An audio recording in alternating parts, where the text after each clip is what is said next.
పత్రిజకి ప్రతిరూపం PMC pyramid meditation channel ప్రేక్షకులకు నమస్కారం. బ్రహ్మజ్ఞాన పీఠం ప్రత్యేక కార్యక్రమానికి సాదర స్వాగతం. Knowledge is divine, knowledge is power అని అంటూ ఉంటారు. ఎవ్వరూ దోచుకోలేనిది, సనాతనమైనది, విశిష్టమైనది జ్ఞానం. అందులో బ్రహ్మజ్ఞానాన్ని ఈ జన్మలో పొందటం అంటే అది జన్మజన్మల సుకృతం అని చెప్పాలి. మరి అటువంటి అద్భుతమైన జ్ఞానాన్ని అందరికీ సులువైన రీతిలో అందించడానికి విశేషంగా కృషి చేస్తూ ఒక విశ్వవిద్యాలయాన్నే స్థాపించారు. అందులో ఎన్నో విభాగాలుగా మరి ప్రతి ఒక్క విద్యార్థికి కూడా అందులో ఉన్న మౌలిక అంశాలను తన వ్యక్తిగత జీవితానికి, ఆధ్యాత్మిక జీవితానికి, ఉన్నత లోకాల ప్రయాణానికి కూడా ఉపయోగపడే విధంగా వారు ఎంతో అద్భుతంగా తీర్చిదిద్దారు. మరి క్వాంటమ్ లైఫ్ యూనివర్సిటీని స్థాపించారు. దాని ద్వారా ఈ జ్ఞానాన్ని విశ్వవ్యాప్తం చేయటానికి విశేషంగా కృషి చేస్తున్నారు. దాదాపు 140 దేశాలకు పైగా వారు తెలుసుకున్న జ్ఞానాన్ని అందరికీ తెలియచేస్తూ ప్రతి ఒక్కరి లోపల కూడా ఒక పరివర్తన, చైతన్యం తీసుకురావటానికి తన వంతుగా ముందడుగు వేస్తున్నారు.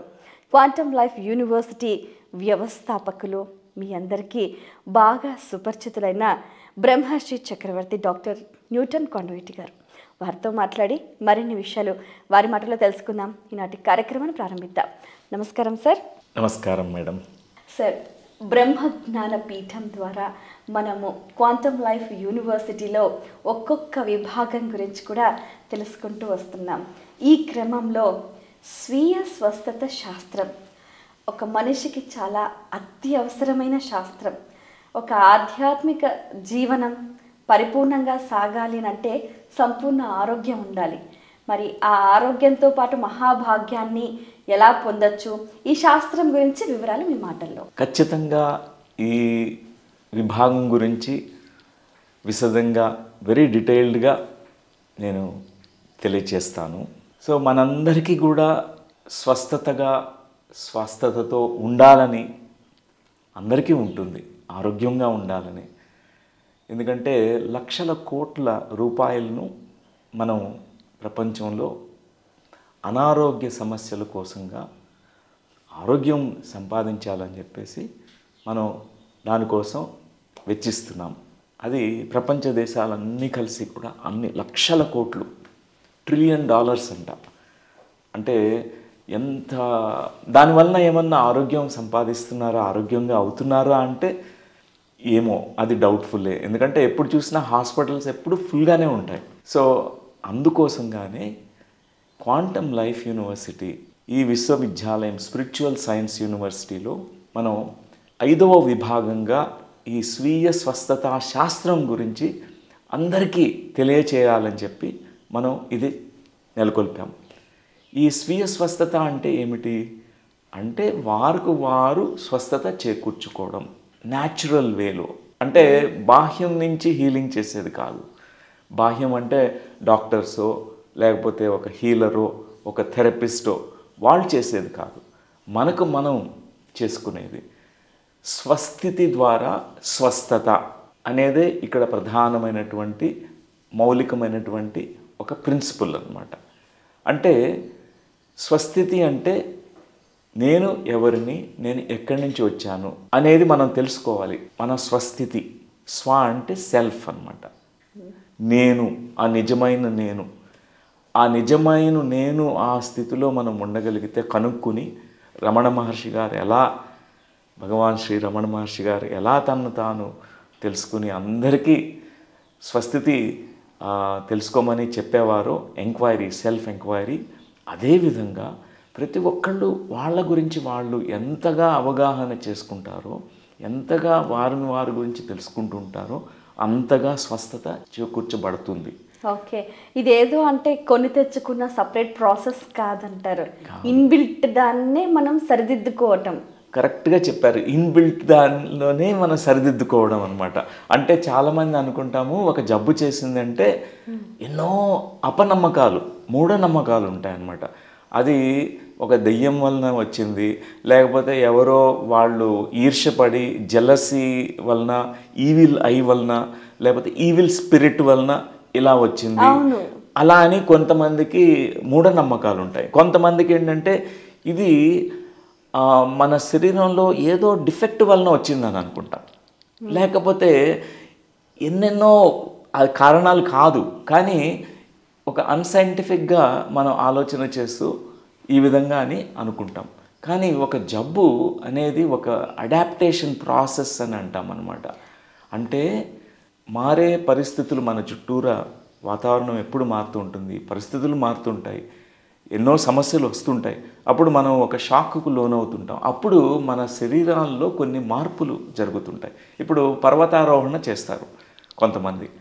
పర్వతాన్ని ఎంత ఎత్తుగా మనం ఎక్కితే అక్కడ అంత ఆక్సిజన్ తక్కువ అవుతుంది.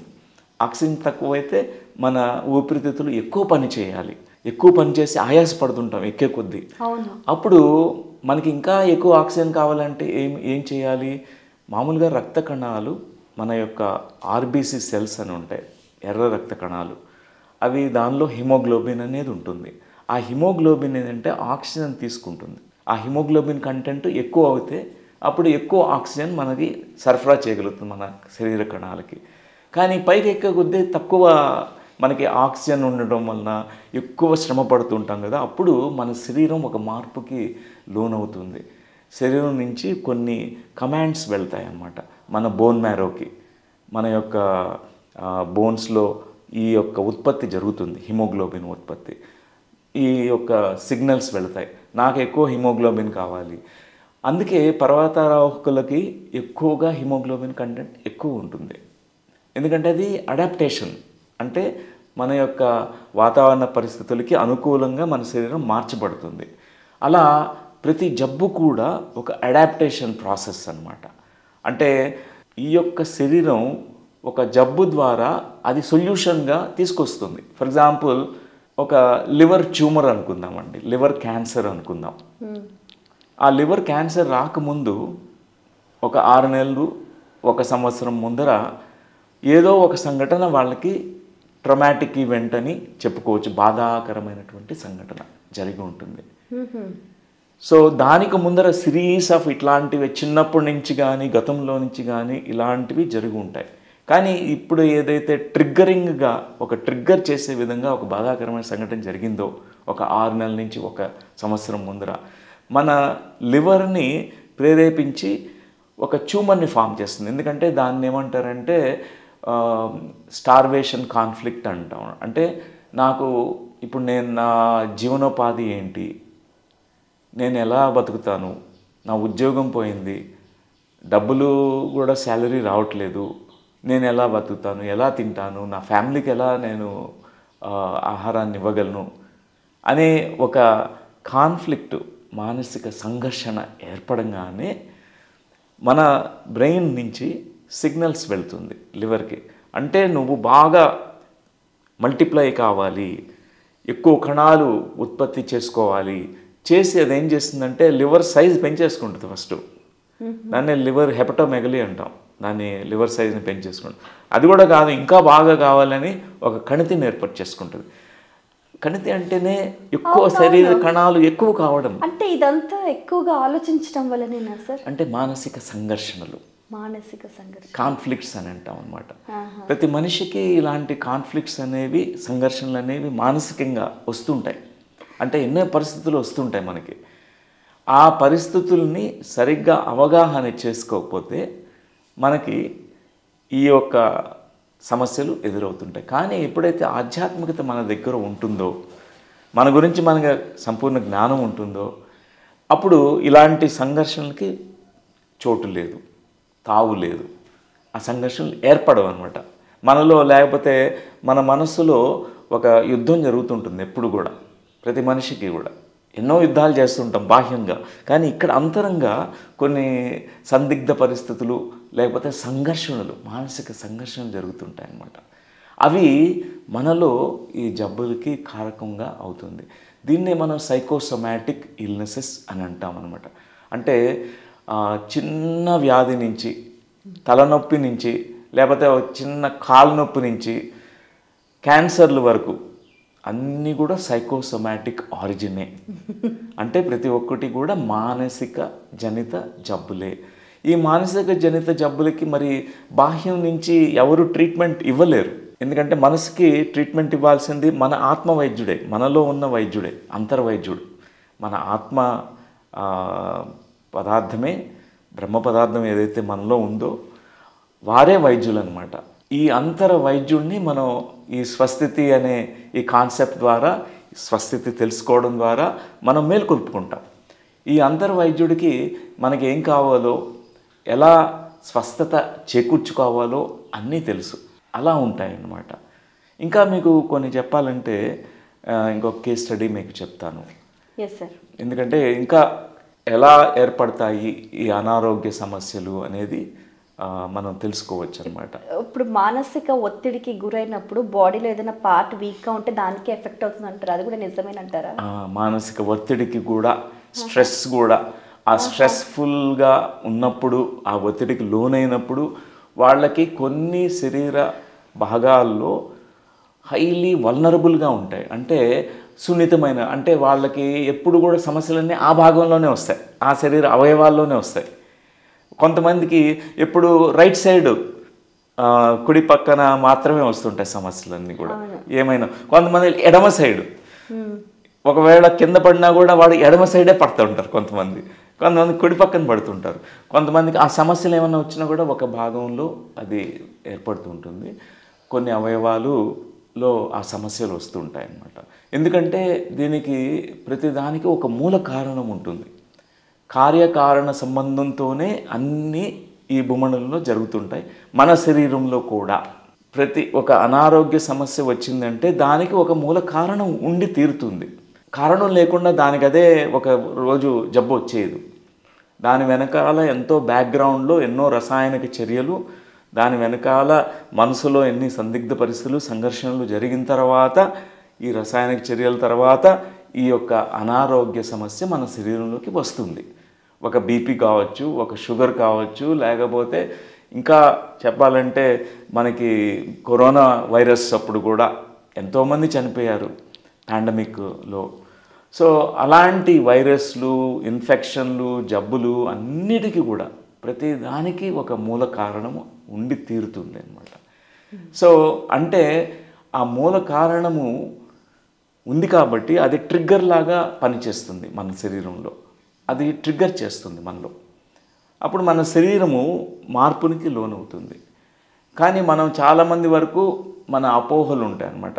నేనేదో పాపం చేశాను, ఇది బ్యాడ్ కర్మ వలన వచ్చింది, అది అయి ఉండొచ్చు, కాకపోయి ఉండొచ్చు కూడా, కానీ అలా అనుకుంటాం. కొంతమందికి శరీరంలో జబ్బు రాగానే షేమ్ అనేది వస్తుంది. అవును, నాకు జబ్బు ఉండకూడదు, ఫిట్గా ఉండాలి, అంటే నేను అందరికంటే తక్కువ, డిఫెక్ట్, నా బాడీ డిఫెక్ట్గా ఉంది అని మనల్ని మనం తక్కువగా అంచనా వేసుకొని షేమ్ఫుల్గా ఫీల్ అవుతుంటారు. కొంతమంది వాళ్ళకి జబ్బు ఉందని చెప్పుకోవడానికి కూడా ఇబ్బందిగా పడుతుంటారు అన్నమాట. వాళ్ళు దాచేస్తారు. సో కానీ ఆధ్యాత్మికత ఏమి నేర్పిస్తుందంటే మనం ఆథెంటిక్గా ఉండొచ్చు. మనలో నాకు ఈ జబ్బు ఉంది, ఈ జబ్బుని నేను తెచ్చుకున్నాను కాబట్టి నేనే దీనికి నయం కూడా చేసుకోగలను, దీన్ని స్వస్థత చేకూర్చుకునే ఆ యొక్క శక్తి సామర్థ్యాలు నాలోనే ఉన్నాయి అని మనం గుర్తించాలి. ఒక ధ్యాన సాధకుడు అలా గుర్తిస్తారు. ఎందుకంటే బాహ్యం నుంచి ఎతికే కొద్దీ ఆ సమస్యలకి సమాధానాలు మనకి టెంపరరీ సొల్యూషన్స్ దొరుకుతాయి. తాత్కాలికమైనటువంటి ఉపశమనం. అమృతాంజాన్ని ఆ రోజు పూస్తే మనకి తాత్కాలికంగా మాత్రమే తగ్గుతుంది, తర్వాత మళ్ళా వస్తుంది, ఆ జబ్బు మళ్ళా వచ్చి తీరుతుంది. మీకు కేస్ స్టడీ నేను చెప్తాను. మామూలుగా యూరినరీ ట్రాక్ట్ ఇన్ఫెక్షన్ అని ఎక్కువగా వింటుంటాం. అవును, మహిళల్లో ఎక్కువ ఉంటుంది, జెంట్స్లో కూడా వస్తూ ఉంటుంది, పురుషుల్లో కూడా వస్తుంటుంది. వాళ్ళు జనరల్గా ప్రతి మంత్లో ఎన్నోసార్లు ఇబ్బంది పడుతూ ఉంటారు. దానివల్ల ఒక్కోసారి ఫీవర్ కూడా, హై టెంపరేచర్ వస్తుంది, యూరిన్ పోసుకున్నప్పుడు చాలా మంట వస్తుంది, ఆ ఇన్ఫెక్షన్ అన్నమాట. దానివల్ల చాలా ఇబ్బంది పడుతుంటారు. అంటే మల్టిపుల్ టైమ్స్ వాళ్ళకి బాత్రూమ్కి వెళ్ళాల్సి వస్తుంటుంది యూరినేషన్ కోసంగా. సో దీని వెనకాల ఉన్న కారణం ఏంటి అనేది మనం క్వశ్చన్ చేసుకుంటే చాలా సులభం మనం తెలుసుకోగలిగింది. ఇప్పుడు జంతువుల్లో ఒక హ్యాబిట్ ఉంటుంది. ఒక డాగ్ కానీ ఏ యానిమల్ అన్నా కూడా అవి ఏం చేస్తాయంటే వాటి యొక్క టెరిటరీ అనేది ఒకటి ఉంటుంది. ఆ డాగు తన యొక్క సరిహద్దుది ఎలా చూపిస్తుందంటే వేరే డాగ్ తను రాకుండా అక్కడ తన యూరిన్ పోస్తుంది, అక్కడ మార్క్ చేస్తుంది. దాన్ని టెరిటోరియల్ మార్కింగ్ అంటాం అన్నమాట. అప్పుడు ఆ డాగ్ అక్కడ చూసి స్మెల్ ద్వారా చూసి ఓ ఇక్కడ వేరే డాగ్ యొక్క టెరిటరీ ఇది, దీనిలోకి నేను వెళ్ళకూడదు అని ఆ యానిమల్ కింగ్డంలో ఇది ఉంటుంది. మనం ఒక సఫారీకి వెళ్ళినా కానీ ఆ పులులు కానీ సింహాలు కానీ అన్ని మార్కింగ్ చేసుకుంటాయి, టెరిటోరియల్ మార్కింగ్. వాటి బౌండరీస్ దాటి వేరే వాళ్ళు రాకూడదు, వచ్చాయంటే పసిగట్టగలవు, అవి చాలా కోపం వస్తుంది. అలానే డాగ్స్లో కూడా మనం ఈ కాన్ఫ్లిక్ట్స్ చూస్తాం. పక్క వీధి కుక్క వచ్చి తను ఈ వీధిలోకి వచ్చేసింది అనుకోండి, ఇది అరుస్తూ ఉంటుంది, అక్కడ ఒక మార్కింగ్ వేసుకొని ఉంటుంది, ఆ మార్కింగ్ దాటి రాకూడదు. అది కూడా అంత దూరం నుంచే అరుస్తుంది, కానీ అది లోపలికి వచ్చిందంటే తన ఆవేశంతో పొట్లాడుతూ ఉంటుంది. సో అలానే ఒక హ్యూమన్ బీయింగ్లో కూడా ఈ కాన్ఫ్లిక్ట్ అనేది వాళ్ళ బౌండరీస్, ఒక ప్రతి మనిషికి ఒక బౌండరీ ఉంటుంది. అంటే ఒక ఫిజికల్ బౌండరీ, ఎమోషనల్ బౌండరీ, అది రెస్పెక్ట్ చేయాలి.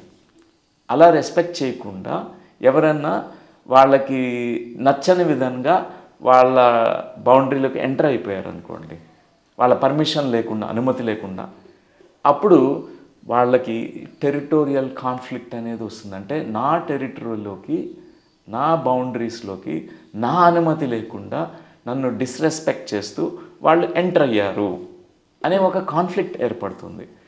ఇప్పుడు ఒక యువతి ఆవిడ హాలిడేకి వెళ్తూ వాళ్ళ అమ్మకి చెప్పారు ఇంటికి కీస్ అన్నీ ఇచ్చి, ఎందుకంటే అప్పుడప్పుడు ఇండోర్ ప్లాంట్స్కి వాటర్ వేయడము కొంచెం చూసుకుంటారని చెప్పి అప్పుడప్పుడు వచ్చి తల్లి అక్కడే ఉంటుంది నియర్ బై హౌస్లో, ఆవిడ వచ్చి చూసుకోవడానికి కీస్ ఇచ్చి వెళ్ళారు. ఆవిడ వచ్చేసరికి ఆ యువతి వాళ్ళ భర్తతో పిల్లలతో హాలిడే నుంచి బ్యాక్ వచ్చేసేపటికి మదరు లేరు, ఇవి ఓపెన్ చేసుకొని లోపల ఉన్నారు. మదర్ తర్వాత వచ్చి కలిశారు, కానీ కీస్ ఇవ్వలేదు, హ్యాండ్ ఓవర్ చేయలేదు. కానీ ఒకరోజు రాత్రి సడన్గా మదర్ వచ్చేసి తన తాళం తీసేసుకొని లోపలికి వచ్చేసారు. ఒక ఫోన్ కాల్ చేయలేదు, కానీ వాళ్ళ భర్తతో పిల్లలతో వాళ్ళు చాలా సన్నిహితంగా ఉన్న సమయంలో ఆవిడ వచ్చేసారు. ఈవిడికి ఎందుకు ఇట్లా చేసింది అమ్మ, నాకు చెప్పకుండా రాత్రిపూట అట్లా వచ్చేసింది అని ఒక విధంగా అనిపించింది. కానీ ఒక 4 రోజుల తర్వాత ఆవిడకి యూటీఐ వచ్చింది, యూరినరీ ట్రాక్ట్. అంటే రాత్రిపూట బాత్రూమ్కి చాలాసార్లు వెళ్ళడం, మన యూరినరీ బ్లాడర్ కానీ మన యొక్క యూరిన్ పోసుకునే ట్రాక్ట్ కానీ ఇన్ఫెక్ట్ అయిపోయింది ఆవిడకి, దానివల్ల ఎక్కువ యూరినేషన్ చేస్తూ ఉంది. సో ఈ కాన్ఫ్లిక్ట్ అలా ఆపరేట్ అవుతుంది అనమాట. ఈ కాన్ఫ్లిక్ట్ వచ్చింది ఆవిడకి. ఆ 4 రోజుల్లో ఆమెకి యూటీఐ, యూరినరీ ట్రాక్ట్ ఇన్ఫెక్షన్ వచ్చేసింది. అంటే తన బౌండరీస్ని రెస్పెక్ట్ చేయకపోవడం అలా ఉంటాయి అన్నమాట. సో ఆవిడకి మరి సమస్యకి పరిష్కారం కూడా తనలోనే ఉంది.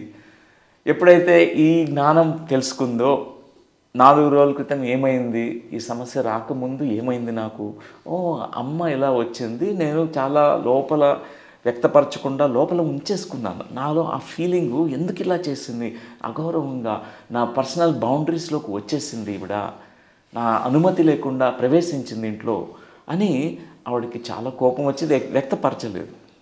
కానీ ఎప్పుడైతే అది అర్థం చేసుకుందో, దీనికి ఆ కార్యకారణ సంబంధం, కాజ్ అండ్ ఎఫెక్ట్ అర్థం చేసుకుందో వెళ్ళిపోయింది, ఆ సమస్య వెళ్ళిపోయింది.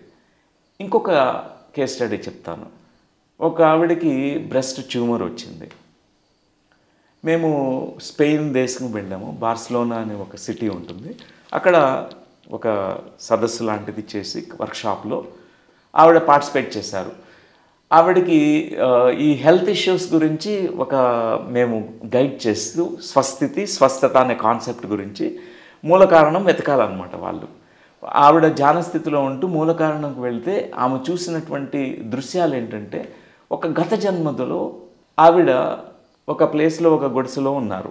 ఆవిడ పూర్ ఉమెన్గా చూసుకున్నారు. కాకపోతే అంతలోకి ఒక అన్సర్టన్ మూమెంట్ లాగా జరిగింది.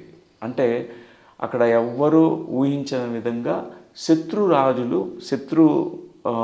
సైనికులు ఆ యొక్క గ్రామంలోకి ప్రవేశించి అక్కడుండే అందరినీ చంపడం స్టార్ట్ చేశారు. ఈ శూలాలు అంటాము, వాటితో స్పియర్తో అందరినీ పొడవడం స్టార్ట్ చేశారు. ఈమె గుడిసెలో కూడా వచ్చి లోపల ఆమె ఒక చిన్న బిడ్డకి పాలు ఇస్తుంది. తల్లి పాలు ఎలా ఇస్తుందంటే లెఫ్ట్ బ్రెస్ట్ ఇలా పట్టుకుంటుంది, ఎందుకంటే రైట్ హ్యాండ్తో తను పని చేయడానికి వీలుగా ఉంటుంది తల్లికి. ఎందుకంటే ఇట్లా ఎత్తుకుని తన లెఫ్ట్ బ్రెస్ట్లో తను పాలు ఇస్తూ అన్ని పనులు చేస్తూ ఉంది. అందులోకి వెనకాల నుంచి పొడి చేశాడు ఆ సైనికుడు. ఈవిడ ముందరకు పడిపోయింది. ఆ బిడ్డ ఆవిడ బాడీ కింద ఉండి బ్రీతింగ్ ఆడక చనిపోయింది. ఆవిడ ఆఖరి క్షణంలో ఆమె చాలా గిల్ట్గా ఫీల్ అయ్యింది. నేను నా యొక్క ఈ బిడ్డను నేను సేవ్ చేయలేకపోయాను, కాపాడలేకపోయాను, ఈ బిడ్డ ప్రొటెక్ట్ చేయలేకపోయాను, నేను రక్షణ కల్పించలేకపోయాను. చాలా బాధతో ఆవిడ శరీరాన్ని వదిలేశారు. ఈ జన్మ సంగతి చూస్తే ఈ జన్మలో ఆమెకి లెఫ్ట్ బ్రెస్ట్లో ట్యూమర్ ఉంది. డాక్టర్స్ ఆల్రెడీ డయాగ్నోస్ చేశారు అది క్యాన్సర్, అది కూడా మ్యాలిగ్నెంట్ క్యాన్సర్. మ్యాలిగ్నెన్సీ అంటే దానివలన దానికి జనరల్గా ఒక ప్రోగ్నోసిస్ చాలా బ్యాడ్గా ఉంటుంది. అంటే ఈ 2 సంవత్సరాల్లో అన్ని శరీర అంగాలకి వెళ్ళిపోతుంది, అంత బతకడం కష్టము, కీమోథెరపీ రేడ్ అన్నీ చేస్తారు, సర్జరీలు చేస్తారు, కానీ చాలా హై రిస్క్ ఉండే క్యాన్సర్ అనమాట. అది డయాగ్నోసిస్.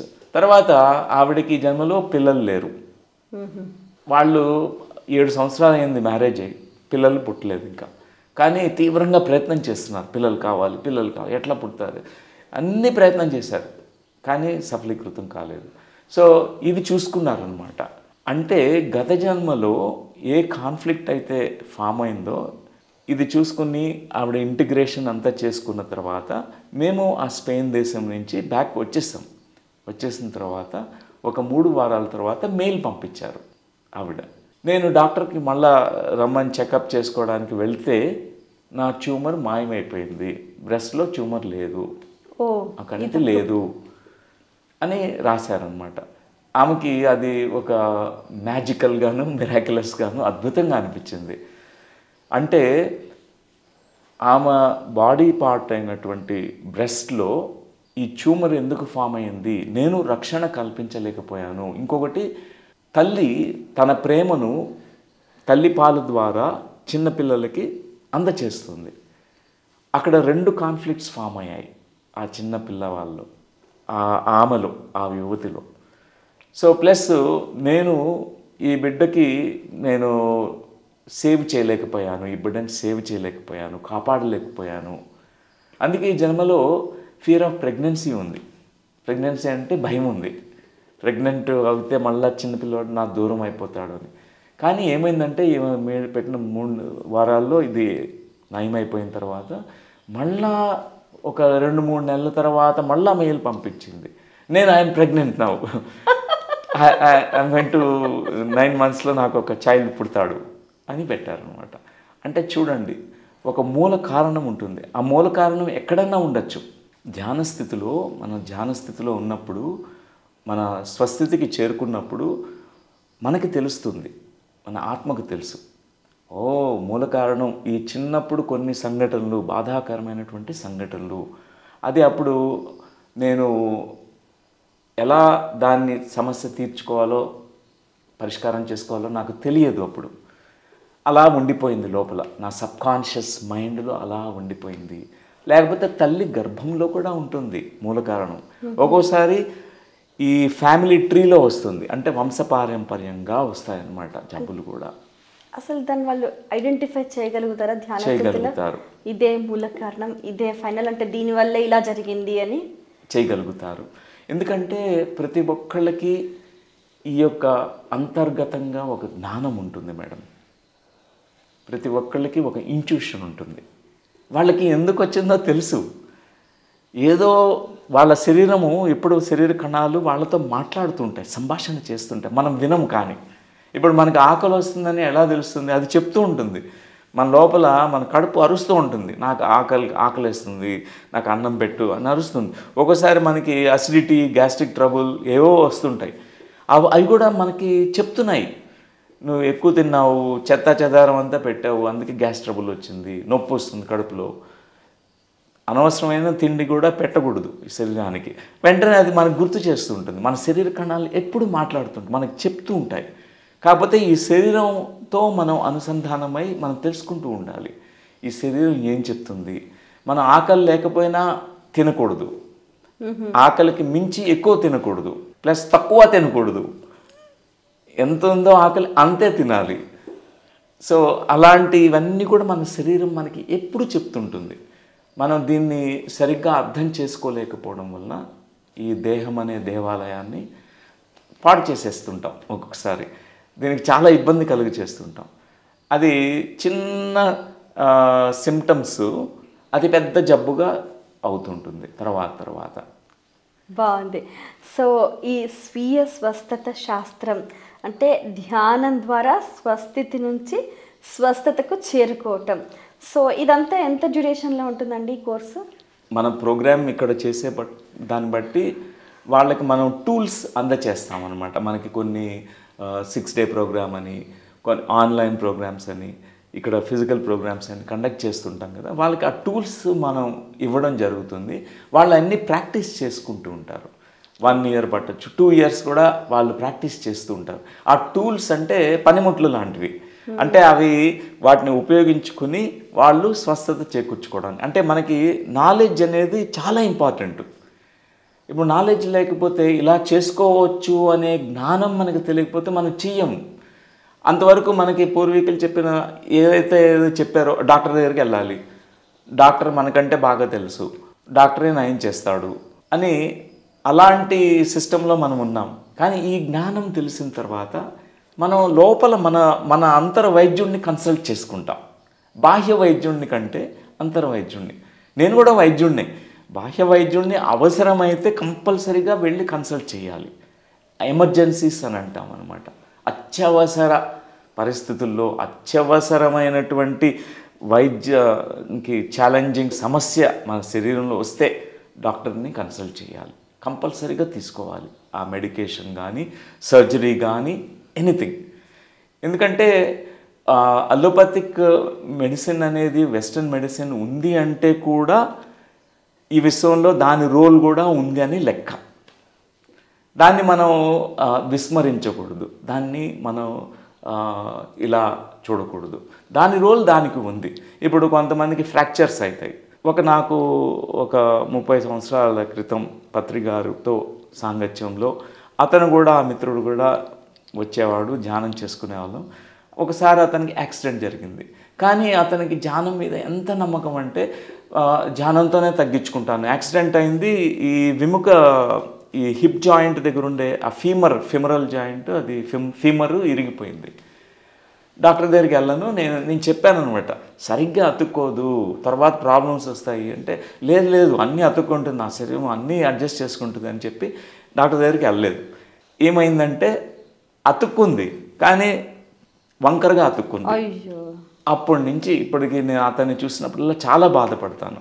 ఒక్క ఎక్స్రే తీసి డాక్టరు దాన్ని సరిగ్గా పెడతాడంతే, ఆ ఎముకల్ని సరిగ్గా పెట్టాలి, దాన్ని ఫ్లాట్స్ వేస్తారు, అప్పుడు సరిగ్గా అతుకుంటే ఇప్పుడు పరిగెత్తేవాడు. కానీ అలా ఫులిష్గా చేయకూడదు అనమాట. ప్రతి ఒక్కటి ఒక రోల్ ఉంటుంది. అలోపతిక్ వెస్టర్న్ మెడిసిన్ కూడా తన రోల్ తను ఉంటుంది. ఎమర్జెన్సీస్ మాత్రం ఖచ్చితంగా మనం ఆ సహాయం తీసుకోవాలి. ఎందుకంటే శరీరంలో ఉంటేనే మనం ఆత్మజ్ఞానం కానీ, ఏ ధ్యాన ప్రచారం కానీ, ఆధ్యాత్మిక సేవలు కానీ శరీరంలో ఉంటేనే చేయగలం. ఈ శరీరాన్ని కోల్పోయిన తర్వాత ఏడుస్తాం. పైలోకాల్లోకి వెళ్ళి అరే కొంచెం ఇంకొక 10 సంవత్సరాలు 20 సంవత్సరాలు ఉంటే ఎంత బాగుండేదో, నా పర్పస్ ఆఫ్ లైఫ్ని నేను ఫుల్ఫిల్ చేయకుండా, నా జీవిత జయాన్ని ఫుల్ఫిల్ చేయకుండా వచ్చేసానే, పైకి వెళ్ళిపోయానే అని బాధపడతాం. సో ఈ శరీరాన్ని మనం చక్కగా పరిరక్షించుకోవాలి, చక్కగా దీనికి కావాల్సిన పోషణ ఇవ్వాలి. కానీ ఈ శరీరంతో కూడా మనము అనుసంధానమై ఉండాలి. మన స్వస్థితి మనకు చెప్తుంది, నీ దేహం అనే దేవాలయాన్ని ఆరోగ్యంగా ఉంచుకోవాలి. అది మన ప్రథమ కర్తవ్యం, ప్రథమమైనటువంటి బాధ్యత కూడా. ఈ బాధ్యత మనం డాక్టర్ల మీద వేస్తాం, కానీ మన బాధ్యత అది. మన స్వీయ స్వస్థతలో ఇది ప్రధానమైనటువంటి ప్రిన్సిపల్ అన్నమాట. బాగుంది సార్, చాలా చక్కగా చాలా అద్భుతంగా తెలియజేశారు. మీ అమూల్యమైన సమయాన్ని కేటాయించి ఇన్ని విషయాలను వివరంగా మాకు తెలియజేసినందుకు ధన్యవాదాలు. సో ఫ్రెండ్స్, వీక్షించారు కదండి, ఈ విభాగంలో ధ్యానం ద్వారా స్వస్థితి ద్వారా స్వస్థత ఎలా పొందొచ్చు, మనిషికి జ్ఞానం అనేది చాలా అవసరం. మరి దాన్ని బ్రహ్మజ్ఞాన పీఠంలో చాలా అద్భుతంగా తెలియచేస్తున్నారు. ఆసక్తి ఉన్నవారు ప్రతి ఒక్కరూ కూడా దీన్ని వినియోగించుకొని మీ జీవితాన్ని ఇంకా అందంగా తీర్చిదిద్దుకునే ప్రయత్నం చేయండి. మరో కార్యక్రమంలో మళ్ళీ కలుసుకుందాం. అంతవరకు సెలవు. నమస్కారం.